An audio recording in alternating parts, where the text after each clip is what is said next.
nauruz көже dayındaymiz. 7 türlü dämden жасап, құт береке әкелсін деп ниет етеміз. Наурыз көжеге сүрленген ет, сүт, қары, тоз, күріш, жүгері, су қосып дайындаймыз. Абай Құнанбаев мектебінің мектеп алды даярлық тобының тәрбиеленушісі Сенбай Аружан. Анасы мен Иманғалиева Мәнерлі, Бекжановтар әулеті.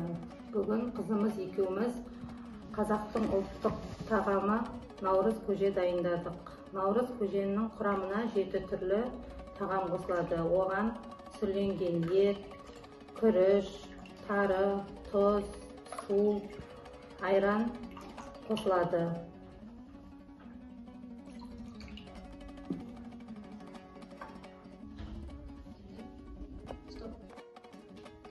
Анашым, мына наурыз көженің қандай пайдасы бар? Наурыз көженің пайдасы адам денсаулығына өте пайдалы. Себебі ет, дәнді дақылдар қосылады. Адамдарға күш қуат береді. Наурыз көже адамдардың татуластығына, сыйластығына бағыт көрсетеді. Қызым, тілегіңді айта қойшы. Наурыз келді еліме, наурыз келді жеріме, байлық бақыт тілеймін бүкіл қазақ еліне.